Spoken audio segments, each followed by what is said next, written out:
Tricia, hi, how are you? I'm doing good, thanks. How are you? I'm doing very well. It's a pleasure to speak with you and talk about Van Helsing and Dracula. Yeah. Um, so I'm curious, what do you do to kind of get into this character? Because, there's a lot of physical changes. You talk very differently. How do you find the hook? What do you grab onto? Well, that's the fun part of acting, right? Is is trying to figure all that out. When we last saw Dracula, she had just kind of been released into the world and in the guise of the president of the United States. And so when we shot season 4, I mean, I was only in the 2 episodes of season 4, but when we shot that, I had no idea where we were going with season 5.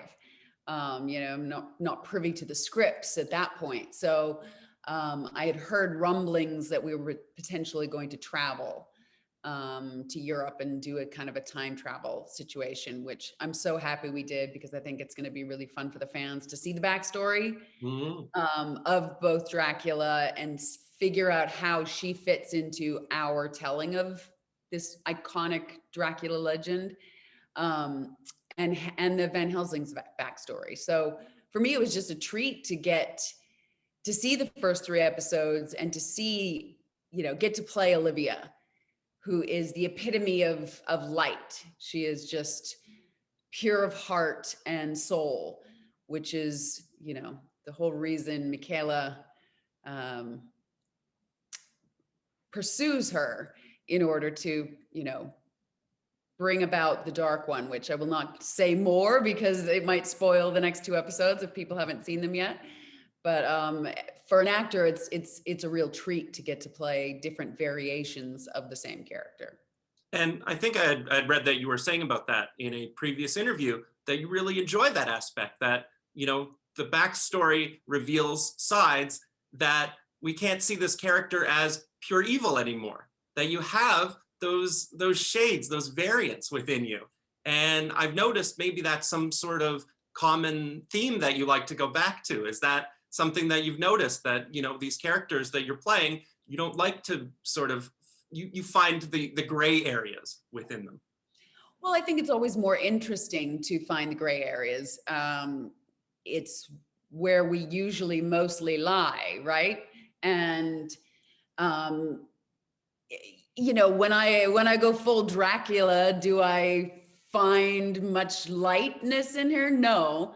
But what we layer into this season, I think ultimately, the goal for me was to have people try and find something in her. I can't really say more without giving away spoilers, but to me, it's always interesting to find different levels of whatever character you're playing. If you're playing the ultimate goody, there's also interesting to find where there's vulnerabilities or darker thoughts in that person. We're all extremes. We're all well-rounded, and even when you're playing bad, it's nice to humanize that, you It know? was it was great to see Kim Coates and your interaction with Kim Coates. I think from Saskatchewan Yes, originally. You yes. from Alberta. I don't know if there's a cross-border rivalry there, but what was it like to work with him? Oh, he was lovely. I had never met him before. So, just like anytime you're meeting somebody new, even if you're from the same country originally, it doesn't mean you're going to get along, or you are, or you're whatever. But he was absolutely lovely. And his wife was there with him. And they had done a little bit of a trip prior to a little bit of a holiday prior to shooting. And he was great. He was really great to work with. We had some laughs, and I thought he brought a wonderful element to Count Dalibor. Mhm. What was it like to shoot in Slovakia? In Slovakia, I think you were saying that there was no natural light, that you were shooting everything by candlelight. Must have been an incredible experience to be able to do that. Well, yes, we were shooting in these, historic old castles, and there was no light, there was no heating allowed. No, I mean, it was often colder. We were shooting in February in Slovakia, so it wasn't the warmest. But we got lucky with the weather. It wasn't too bad, but it was sometimes colder inside the building than it was outside, because you couldn't get the sunshine to kind of warm you up. You were just in this stone castle. So yeah, we weren't allowed like even the little electrical heaters or big lights or anything like that. So the DP did an amazing job lighting with candles and everything. I think he, you know, that's all the DP's department. I had nothing to do with it, but I think he really did just a gorgeous, gorgeous job with it. So watching you in this role, I mean, obviously going back to Battlestar, do you feel like in your own life, do you think about issues about light and darkness and about good and evil? You know, do these themes come up just sort of organically role to role, or do you think this is something that you'd like to maybe carry with you? I think you can't be a human, a cognizant adult human being in this world and not think about lightness and darkness. I mean, just turning on the news and seeing what's happening in our world, from the pandemic to the racial injustice to, you know, so many things, to animal cruelty, to whatever it is. There's so much darkness, and then there's also so many wonderful stories and goodness and light. And so I think we're bombarded with it. I don't personally think necessarily about vampires and vampire hunters in terms of lightness and darkness, no. But I think in our world today, we're surrounded by the dichotomy of lightness and darkness, and we're not doing a very good job of winning, I don't think. Yeah, I've definitely noticed that. So I'm very curious about something, because, you know, certainly your podcast has seemed to open something up, and you can really revisit Battlestar in that way. But what I didn't know, and I found out, is that you said that you were inspired in part by a chance encounter with John Carroll Lynch, who happens to be a former neighbor of mine. That he just, yeah, he was living in the building, and you know, I eventually interviewed him, but I wanted to kind of keep the world separate for a while. But he was so kind. And is that true that it was just sort of a chance encounter, that you were both sort of guesting on Fat Men, and that he happened to mention how much he enjoyed the show, and that sort of got the ball rolling? It's actually, you've got the players right, but the story is different. Okay. So yes, John Carroll Lynch is a wonderful, wonderful man. The story was actually, we were both at a convention along with Mark Bernardin, who ended up being my co-host and is a wonderful writer, was a journalist. He actually covered Entertainment Weekly. He covered Battlestar Gallactica for Entertainment Weekly during the run of the show. So he was a fan and journalist of the show. And we were all at a convention, a Comic-Con type convention in London, and we were just in the green room having lunch, and John and I happened to sit beside each other. I didn't know him at the time. It's just, here's a free seat, can I sit here? And I knew Mark had moderated some panels for both Lucifer and Battlestar. So I'd known Mark, and we were kind of chatting, and John sits down and he says he kind of fanned out on me. And I went, you know, this is weird, because like, I know your work. I don't know how you know my work. But he said that he was a fan of Battlestar Gallactica, and he just started going off on how much he loved Battlestar Galactica. And I said to him, I was like, you know, it's been quite a few years, and I watched it all during the run of the show, but I've never really sat down and watched it like a viewer, like now that you can just kind of binge watch something, right? At that time, you had to watch it weekly as it came out. And some of the episodes were even rough cuts. I probably didn't even see the finished version. And Mark piped up from across the table and said, you know, there's a podcast idea in there, and we should do it. And so I said to him, I was like, well, let's talk about it. And so that's how it started. It started because John Carroll Lynch came to me, sat down beside me, was telling me how much he was a fan of Battlestar Galactica, and Mark said, we should do this as a podcast. So John actually came on and guested on one of our episodes. What has that meant to you in terms of revisiting the show? Because in my interviews, it comes up a lot now. A lot of people are singling out Battlestar Galactica. Certainly it had the popularity at the time, but I feel like it's only deepened over time, and being able to experiencing it now, binge watch it, a lot of the themes that have, you know, become even more relevant now.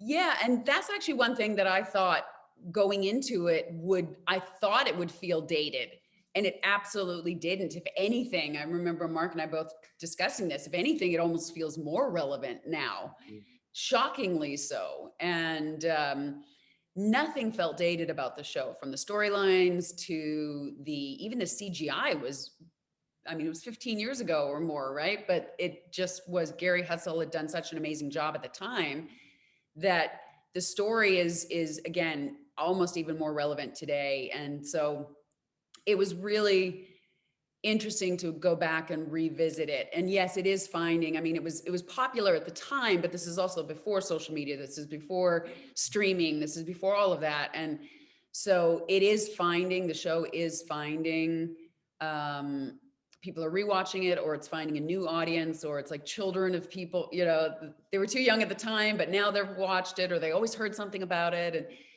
you know, BBC America just reran it, and it was on Netflix for a while. It was on Amazon. So a new audience continues to find it. And I mean, we've certainly been in a year plus of pandemic, where people have been watching probably more than regular, and finding things that they maybe missed earlier on. So it is finding a new audience. Yeah, it feels very much alive still.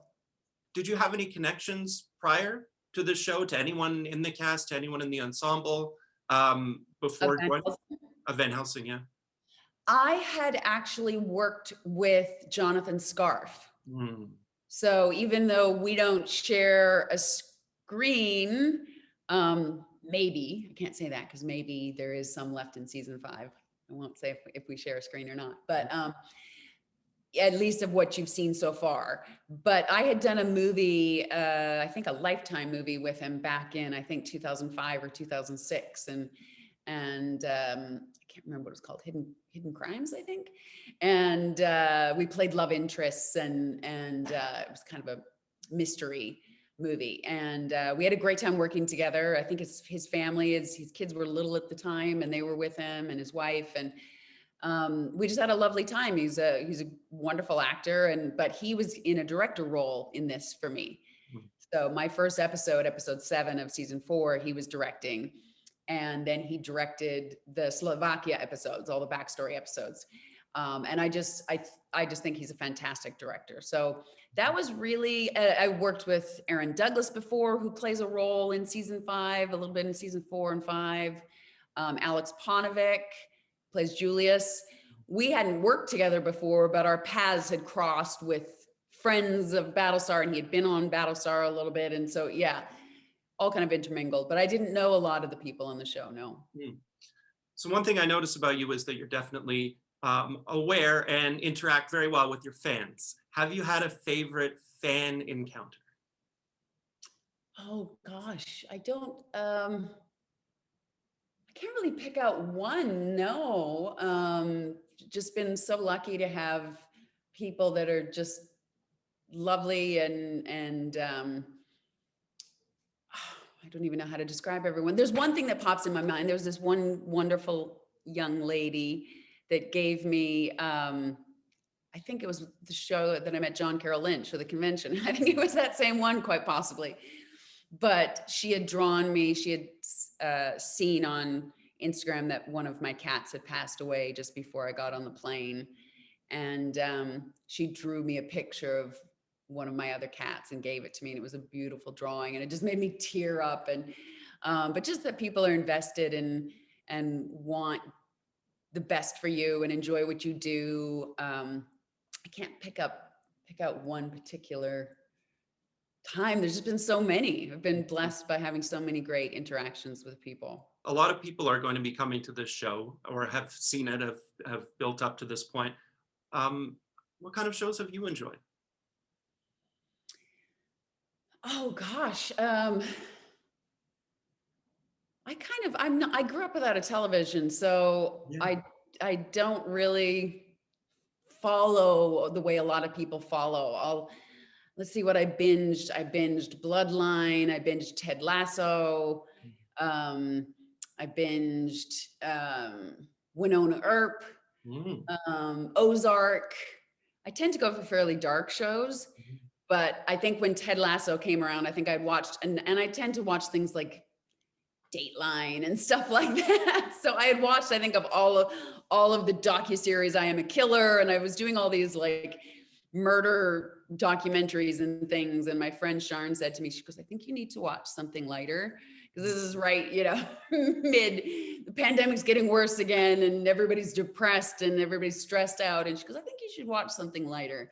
And I watched Ted Lasso and just loved that show. It felt like it was like you felt like you were just being hugged the whole time you were watching it. So I'm excited to see the next season.